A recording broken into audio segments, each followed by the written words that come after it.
When the phone rang that morning, I had no idea my entire world was about to collapse. It started like any other day. The office was buzzing with the sound of keyboards, phones ringing, and coworkers mumbling about deadlines. I sat at my desk sipping lukewarm coffee, my eyes glued to the endless flood of emails on my screen. My head was already pounding from the weight of work waiting for me. Then my phone lit up. The name on the screen made my stomach twist. My sister. She rarely called me during work hours. Something about it felt wrong before I even picked up. "Hello?" I said, trying to sound calm. Her voice cracked on the other end. "Dad collapsed. The doctors, they think it's a stroke. You need to come now." For a second, the world stopped. My heart hammered in my chest. The office noise faded into silence. I couldn't breathe. Dad, my father, the man who taught me everything about strength and kindness, was fighting for his life, and I was stuck here staring at spreadsheets. Without thinking, I stood up, grabbed my phone, and walked straight to my manager's office. Every step felt heavy. My throat was dry, but I forced the words out.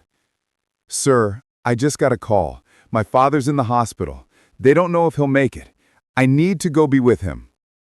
I expected him to understand. After all, who wouldn't? Family comes first, right? But he didn't even look up from the papers in front of him. His pen scratched against the page as if my words were nothing but background noise. Finally, without raising his head, he muttered, "You know how important this project is. If you leave now, the whole team suffers. We're already behind schedule. I can't approve your leave." I froze. My ears were ringing. Did he really just say that? My father was in the hospital, clinging to life, and I was stuck here staring at spreadsheets. I tried again, my voice shaking. "Please, sir, this could be the last time I ever see him." This time, he looked at me, but not with sympathy. His eyes were cold, almost irritated. "You're an adult. Sometimes we all have to make sacrifices. Your personal problems can't come before the company." Those words cut deeper than any knife. My knees felt weak. I wanted to scream, to slam my fist on his desk, but nothing came out. All I could do was stand there, stunned as my world crumbled. I walked back to my desk in a haze. My coworkers glanced at me, some with pity, some with curiosity, but no one said a word. My hands trembled as I sat down, staring at the computer screen that suddenly seemed so meaningless. And in that moment, something inside me cracked. A quiet rage mixed with heartbreak began to grow. This wasn't just about work anymore. This was about dignity, about family, about being human.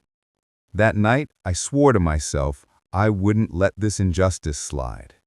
The drive to the hospital was a blur. The city lights streaked past like faint memories I couldn't grasp. My hands gripped the steering wheel so tightly my knuckles whitened. The GPS kept repeating the estimated arrival time, but it didn't matter. Every second felt like an eternity. When I pulled into the hospital parking lot, the fluorescent lights flickered overhead. I parked, heart racing, and ran toward the entrance. The smell of antiseptic hit me before I even reached the lobby. I could hear the distant beeping of monitors and the soft murmur of nurses' voices. At the reception, I barely registered the forms they handed me. My focus was one hallway, one room, one man. The person who had been my guide, my teacher, my father. I arrived at his room and froze. He lay there, pale, connected to a tangle of tubes and wires, his chest rising and falling slowly. Machines beeped with every pulse, a cruel reminder of the fragility of life. The doctor approached, a kind face behind a mask. "He's stable for now, but the stroke was severe. We're doing everything we can." I nodded, swallowing hard. Words felt useless. I moved closer and took his hand. His skin was thin, fragile, yet somehow comforting. Memories of my childhood flashed through my mind. My dad teaching me how to ride a bike, how to fix the old lawnmower, how to build a birdhouse from scrap wood. He had always been there, a steady presence, guiding me through life's chaos. And now, he was fighting, and I had to let him go. The phone in my pocket buzzed. I didn't want to look, but the name flashed. My manager. I ignored it. I didn't need more reminders of how cold the world could be. Hours passed. The night deepened. I stayed by his side, holding his hand, whispering stories and memories, hoping somehow my presence could keep him tethered. The hospital lights dimmed, the halls quieted, and I felt the weight of exhaustion pressing down. But I didn't leave. Then came a call I couldn't ignore. My manager, persistent as ever. "Where are you? The project. We need updates. You can't just vanish."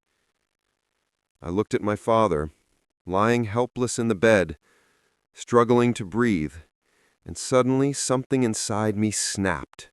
Not out of grief, not yet, but out of rage. The unfairness, the coldness, the audacity of demanding my attention while my father fought for his life, it was too much. I made a decision that night. Not a loud decision, not a dramatic decision, but a final one. I wouldn't let this injustice slide. I would take control of what was mine, not to hurt anyone, but to reclaim my dignity and protect my father's legacy. I pulled out my laptop, not for work, not for my boss, but for myself. I began organizing, documenting, and securing everything I had spent years building. Systems, guides, processes, my work that kept the company afloat. Everything meticulously created during nights and weekends. Every solution crafted in solitude because no one else cared enough to learn. I didn't touch client files. I didn't touch code that wasn't mine. I worked silently, methodically. Every folder I organized, every script I backed up, every note I encrypted was a quiet act of defiance, a statement that I wouldn't be ignored, and that the world couldn't take what I had built without respect. By the time I finally leaned back in my chair, my eyes red and my fingers cramped, I felt a strange calm. I hadn't lost control, I had reclaimed it. I glanced at my father, whose shallow breathing now seemed a little steadier. I whispered, "I've got this, Dad. You don't have to worry." Outside, the night was silent. Inside, I was preparing for the storm I knew was coming. But for the first time in a long time, I felt like I was ready. The next morning, I returned to the office, not to work, but to face the place that had shown me how cold people could be. The gray cubicles, the hum of fluorescent lights, and the faint smell of coffee greeted me like a reminder of every sacrifice I had made. 3 years of late nights, covering for others, solving problems nobody else cared about, and this was the welcome I got. My manager's office door loomed ahead. I stepped inside, my hands clenched at my sides. Cheryl, as always, sat behind her oversized desk, typing furiously as if the keyboard owed her money. I swallowed hard. The words I had rehearsed didn't matter anymore. My dad was in the hospital. My heart was breaking. And yet here she was, completely indifferent. "Cheryl," I began, my voice tight. "I need 4 days off. My father, he passed last night. I have to go to the funeral." She didn't look up, just kept typing. Then, in a voice colder than I ever imagined, she said, "You can have 2 days." 2 days? 2 days to grieve a lifetime of love, to say goodbye to the man who had raised me alone since I was 10? I blinked, unsure I had heard her right. "You can attend virtually," she added, still typing. I stared at her, disbelief turning into rage. This is my dad. I'm not watching it on Zoom. He raised me, and I need to be there in person. She leaned back, sighing like I was an inconvenience. Then you have to choose. We're in the middle of the Norland migration. Everyone's expected to be here. Every word felt like a slap. My blood boiled. 3 years of loyalty, of building every process they relied on, of working while sick, of fixing everyone else's mistakes, and now, when it mattered most, they were choosing bureaucracy over humanity. I swallowed my anger and whispered, "Fine, 2 days." She didn't even look at me again, returning to her screen as if I had disappeared. My hands trembled, not from sadness, but from fury. I walked out past the cubicles where faces wore fake smiles, eyes dull and lifeless. Posters about teamwork peeled off the walls, meaningless reminders of a company that never cared. Halfway down the hallway, something inside me snapped. Not dramatically, not loudly, just completely. I didn't go back to my desk. I walked straight out the door. Outside, the parking lot lights buzzed above me, but they couldn't touch the storm brewing inside. I sat in my car, staring at nothing, feeling the weight of injustice pressing down. By 2:30 a.m., I was home. Dark apartment, empty and still. I didn't sit immediately. I lay on my back, staring at the ceiling, replaying every moment, every memory of my dad. His hands teaching me how to use a drill properly, his words echoing in my mind. If you're going to build something, build it to last. Then I opened my laptop. I started with my own folders, scripts, notes, guides, documents I had built over the years in isolation. Integration manuals, troubleshooting sheets, backups no one else knew about. I worked silently, systematically, not to hurt anyone, but to reclaim what I had created with my own hands. Hours passed. Files were zipped, encrypted, and secured. Every piece of my work that had kept the company afloat without recognition was now under my control. By 6 a.m., everything I had built for them was gone from their system, replaced with a single message: documentation removed by original author. No backup available. I leaned back, calm for the first time in weeks. I didn't need their approval, their gratitude, or their permission. I had taken control, and now I could finally go home. By the time I reached the airport, exhaustion had set in, but a strange sense of clarity replaced my anger. The gates were crowded with travelers, each lost in their own world, oblivious to the storm in my chest. My backpack slung over one shoulder, hoodie pulled up. I barely noticed the security lines or the hum of announcements overhead. All that mattered was getting to Indiana. I clutched my ticket and ID in my hand, my heart still heavy from the confrontation with Cheryl. 4 days had been denied, 2 days begrudgingly given, and now I was taking the long route, not just to attend the funeral, but to reclaim a sense of dignity that had been stripped from me. The flight itself was tense but silent. Middle seat, cramped row, no legroom. Around me, people complained about trivialities, seat assignments, lost luggage, crying babies. I wanted to turn and say, "You still have your father." Instead, I stared out the window, watching the world shrink beneath the rising sun. Memories of my dad flooded in. The smell of his garage, the way he whistled while sanding wood, the smell of sawdust mixed with old coffee. Every minor detail seemed magnified now, carved into my memory with the precision of a craftsman. He had taught me to build things that lasted, and now it was time to apply that lesson in the world of work, the one that had failed to respect me when I needed it most. Landing in Indianapolis felt surreal. The plane touched down, and for the first time in weeks, I felt free from the invisible chains of my office. My phone buzzed relentlessly. Missed calls, emails, voicemails. Hal and Cheryl were frantic. 19 missed calls before I even unlocked the screen. I ignored them. I picked up my rental car, a modest blue sedan, and drove the winding roads south toward Bloomington. Each mile brought me closer to my childhood, closer to my father, and farther from the cold gray office cubicles that had made me feel small. Arriving at Dad's house, the air smelled like home. Wood, old books, and coffee still lingering from yesterday. The porch light flickered as the wind caught it, and for a moment I paused, hand on the door frame, breathing it all in. Boots by the door, half-full coffee mug on the counter. It was as if he had just stepped outside for a moment, leaving me to carry on in his absence.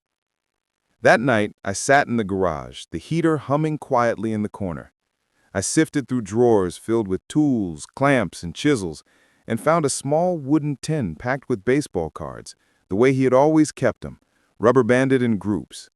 A memory surfaced, him showing me the stats of a favorite player, saying, "Numbers tell the story better than faces ever could." Outside, the world slept. Inside, I was awake, aware, preparing. My emails and voicemails could wait. Work could wait. For the first time, I was in control, not for my boss, not for the company, but for me, for my father, and for the dignity he had instilled in me. I opened my laptop, reviewing scripts and notes I had prepared for years. Every line, every guide, every piece of documentation was a testament to what I had built, often alone, without recognition.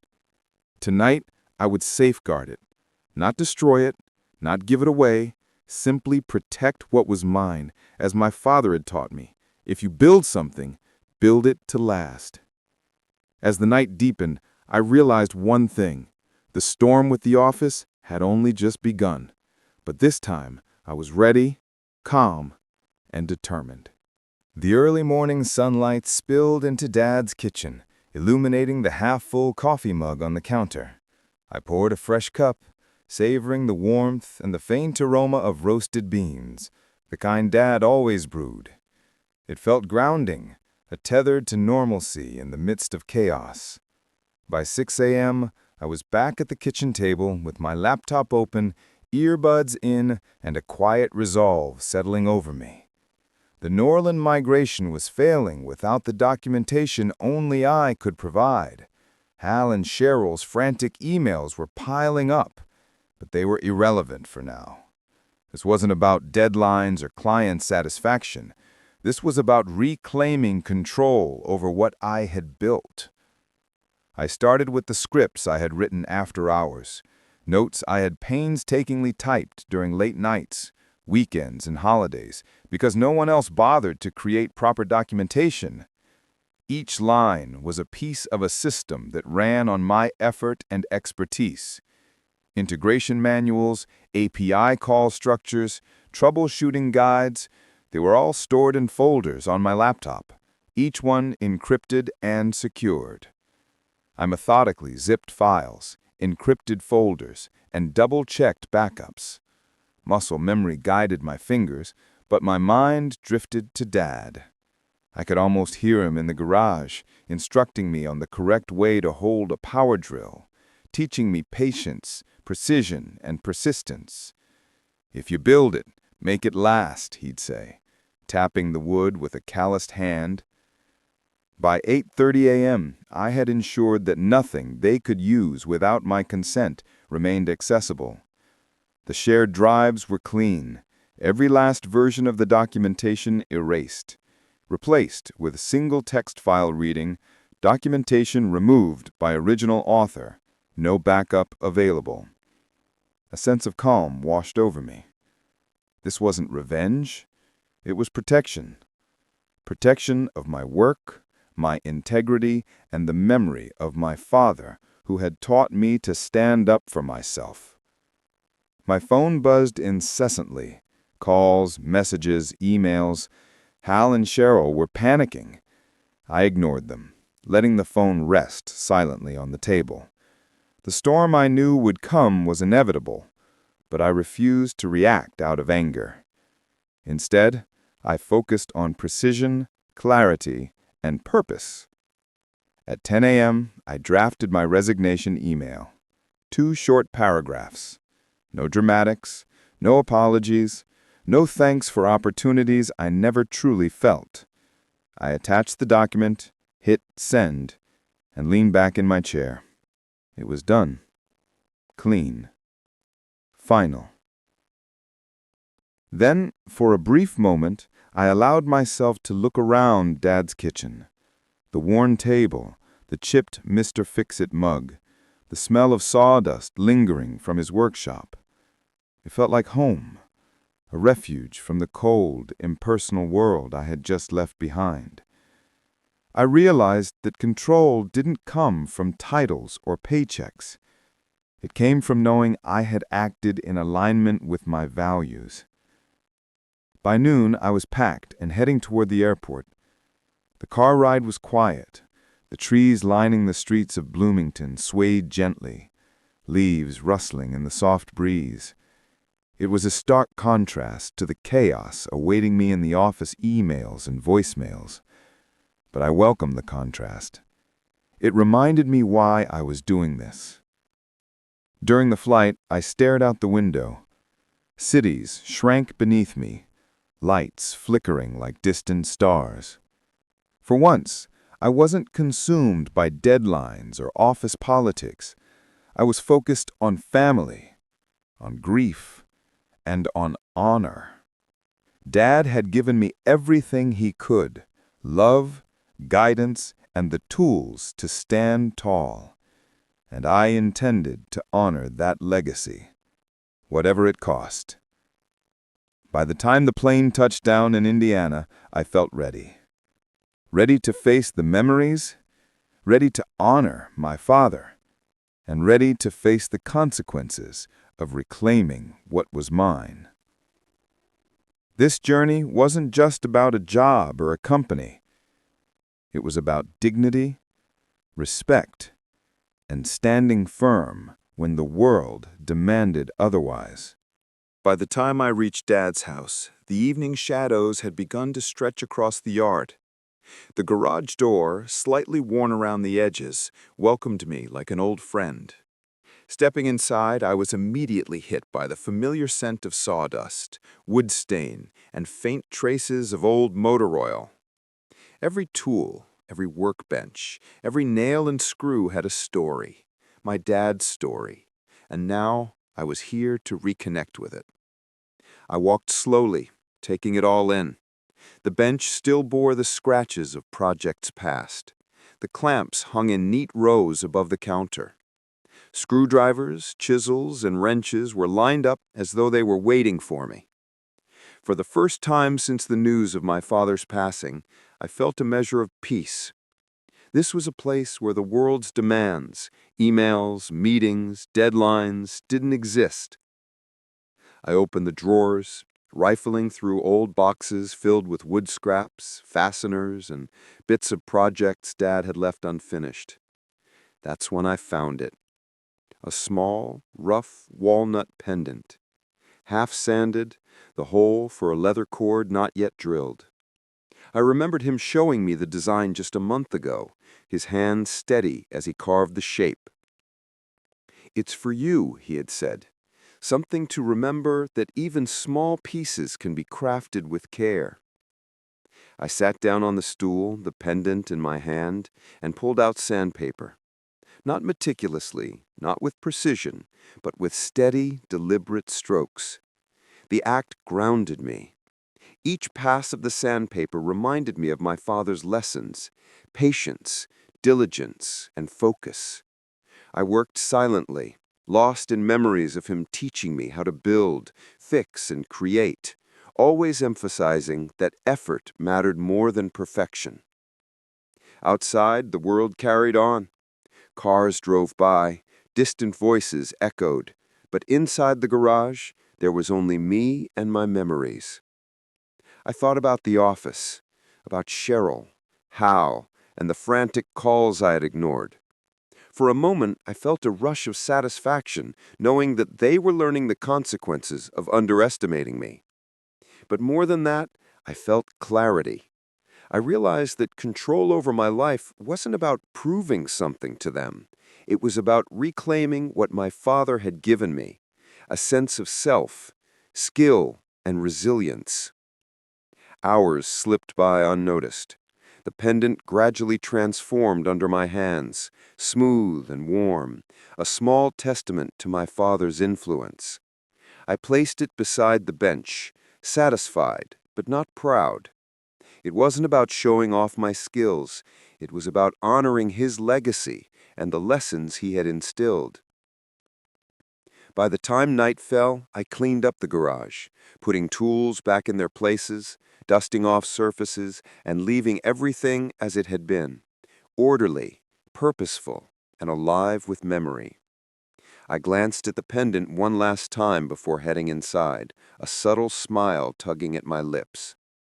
For the first time since the hospital call, I felt a sense of direction, a sense of calm, a connection to something bigger than myself.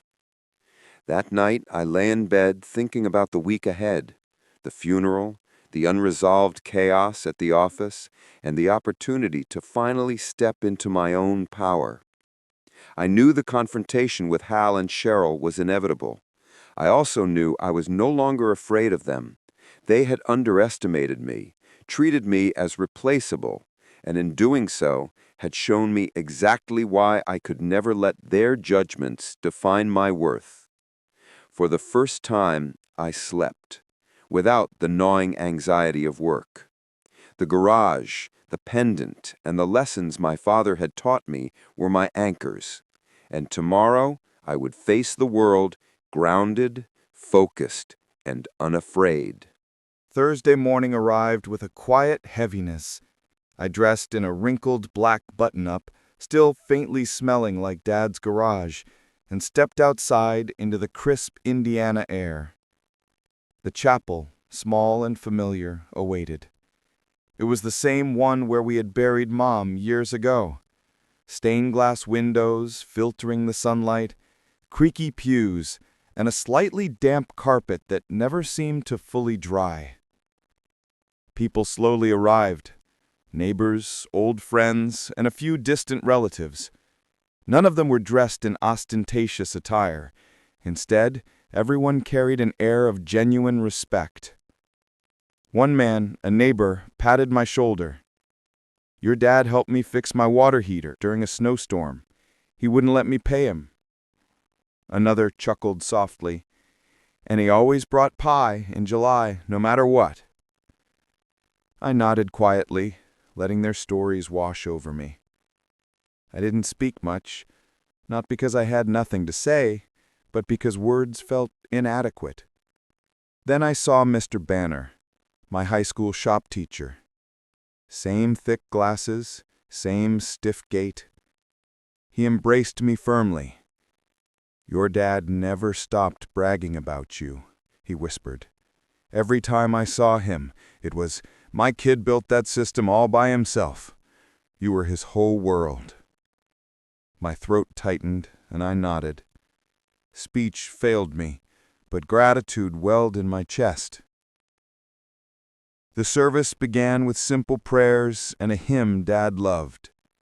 Short eulogies were shared by friends and community members, recounting moments of kindness, mentorship, and humor, like fixing vending machines at the college or refusing payment for favors. Nothing was grandiose, but everything was real. After the chapel emptied, I walked to the shed behind Dad's house. On the workbench sat the small walnut pendant. Rough on the edges, unfinished, a project he had been making for me. I picked it up, feeling its weight, both physically and emotionally. Memories flooded back, him showing me how to carve the wood, the careful measurements, and the pride in his eyes. I grabbed sandpaper and worked steadily, smoothing the rough edges, taking my time. There was no rush, no pressure, just the quiet act of honoring him. Each stroke felt like a conversation, like a lesson repeated silently. By the time the pendant was finished, it felt whole, like a tangible piece of my father I could carry forward. Meanwhile, messages and missed calls from the office continued to pile up, but I ignored them. The world outside could wait. My focus was here, in the garage, in the memories, in the small, sacred rituals left behind by a man who had shaped my life quietly but profoundly. Sitting back, I realized how much strength Dad had instilled in me. Not wealth, not status, but resilience, patience, and clarity of purpose. And in that garage, surrounded by tools, wood, and memories, I felt grounded. I was ready for the confrontation waiting for me in the office, ready to protect my work, my dignity, and the values he had taught me. That evening, as the sun dipped low, I placed the pendant on the bench, smooth and polished. It was a reminder that legacy isn't about accolades or recognition. It's about the quiet, consistent impact we leave on those we love.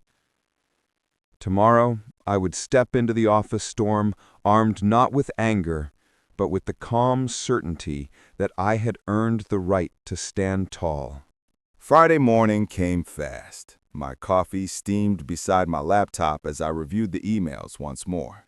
Cheryl and Hal had not stopped trying to contact me.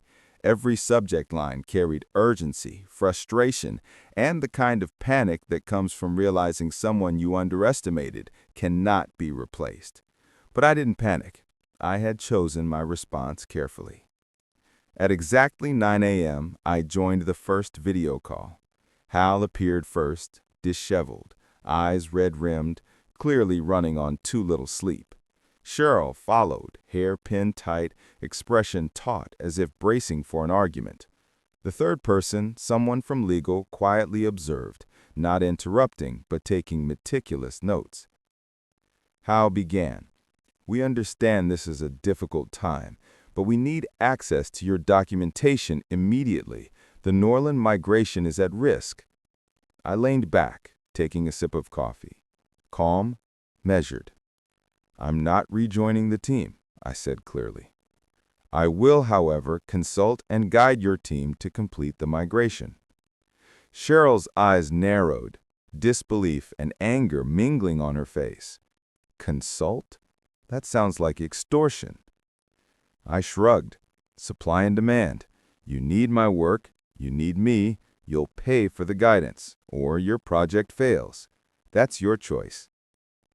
Hal hesitated, clearly uncomfortable, but he understood the logic. "We need to go through finance. This isn't approved." "Talk to finance. The clock's ticking. Your team won't wait for bureaucracy to sort itself out." The call continued, and I set the terms. $300 an hour, 20-hour minimum, prepaid. Only 2 hours of calls per day to accommodate my father's estate matters. I didn't raise my voice or argue. I simply stated facts. This wasn't revenge, it was fairness. I had built a system, carried responsibilities others ignored, and now they were paying the price for neglecting the person who ensured their success. Cheryl tried to push back, but Hal quietly signaled his agreement with my terms. Legal remained silent, typing notes but not challenging me. I watched them squirm, not with malice, but with the inevitable realization that they had underestimated me. After confirming the first consultation call, I closed the laptop and leaned back. The satisfaction wasn't in their panic or their desperation. It was in knowing I had acted decisively, with clarity and without compromising my values. For the first time in years, I felt aligned.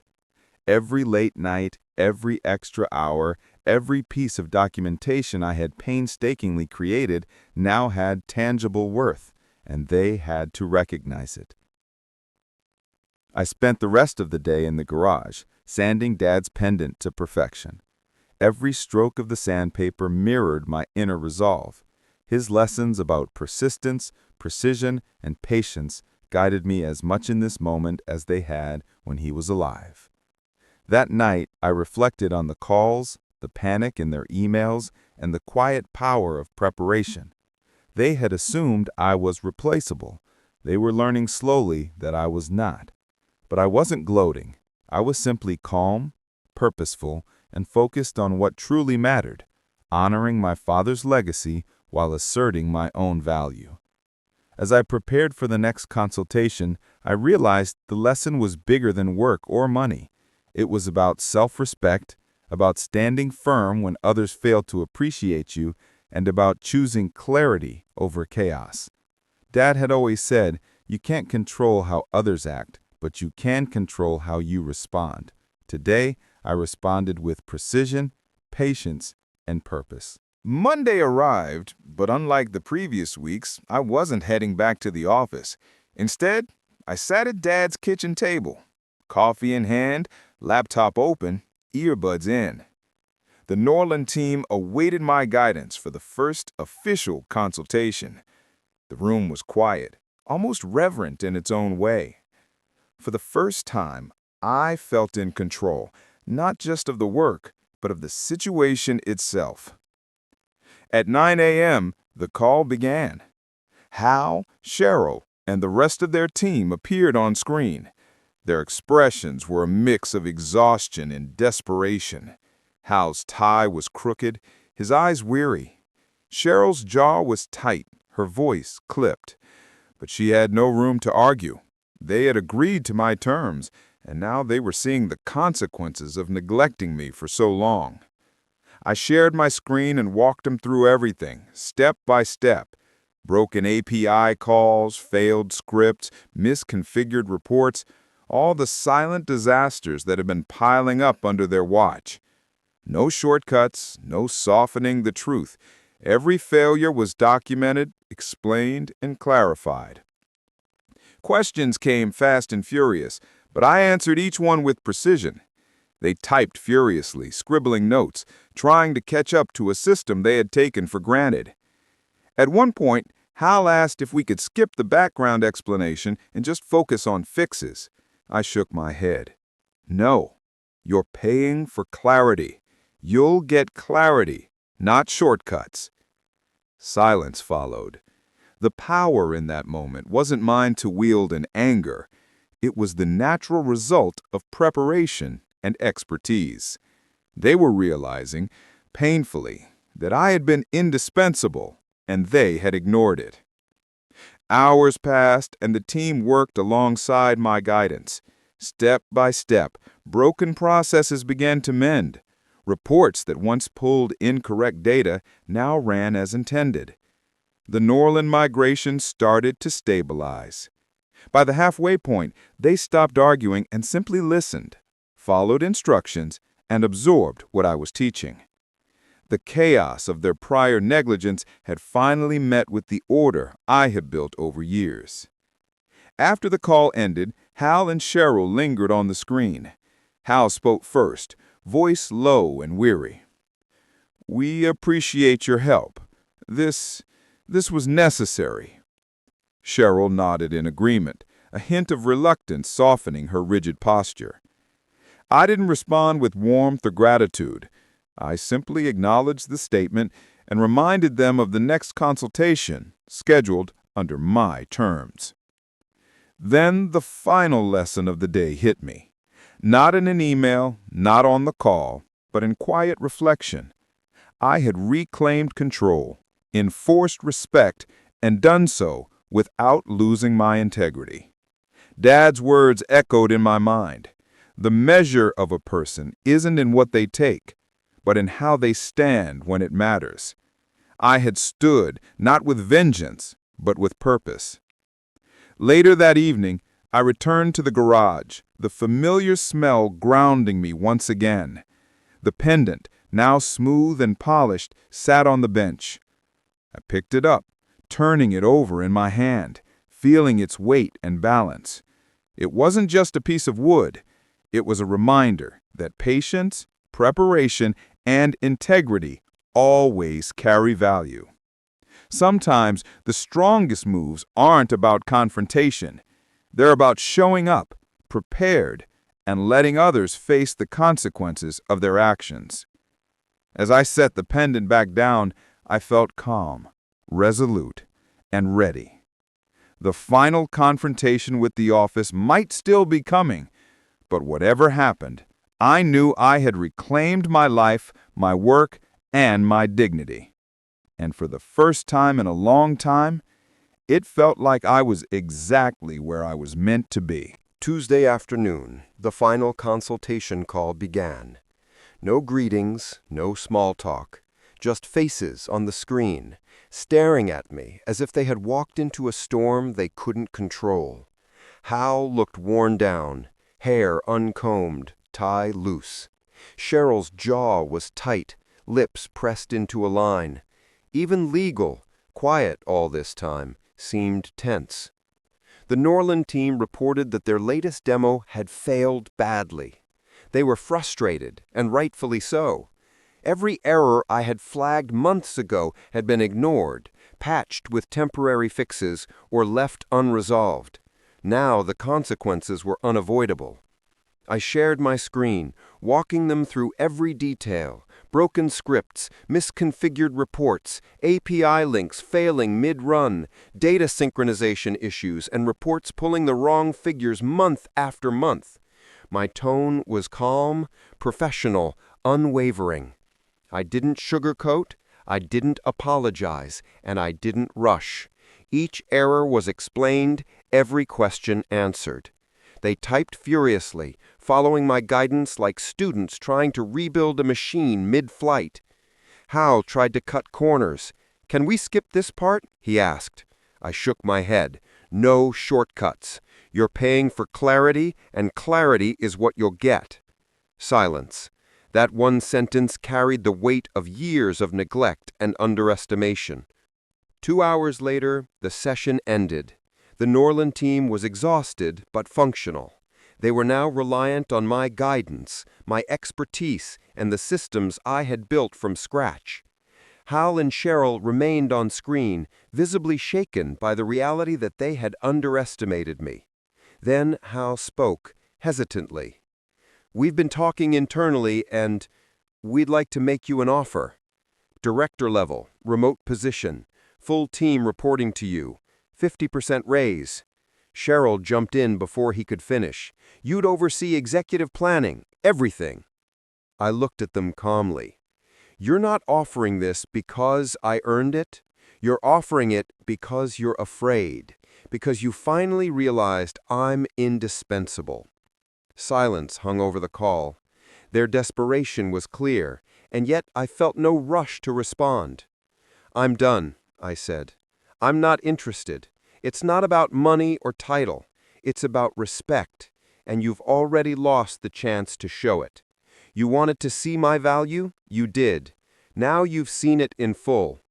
I clicked Leave Meeting and shut my laptop. Clean. Final. A month later, I joined a smaller firm in Columbus. 10 people. No bureaucracy, no endless layers of management. On the second day, the CEO asked, "How are you holding up after your father's passing?" No questions about deadlines, work hours, or expectations, just genuine care. For the first time, I felt understood, valued, and free. 6 months later, life settled. Garage cleaned, Dad's workshop reorganized, pendant polished and sitting proudly on my desk. It was a symbol of perseverance, of legacy, and of self-respect. A LinkedIn message from Hal arrived months later. "I know I handled things wrong. I'm trying to change. Your dad sounded remarkable." I replied simply, "He was remarkable. Thanks for recognizing it." No grudges, no second chances, just closure. Sometimes the strongest move isn't about burning everything down. It's about walking away with clarity, dignity, and everything they didn't realize they needed, leaving silence in your wake, and knowing you've honored yourself and those who mattered most. Dad's words echoed. People only show their cards under pressure. Always remember that. I had remembered. And now I could finally breathe, fully, with nothing left to prove except to myself.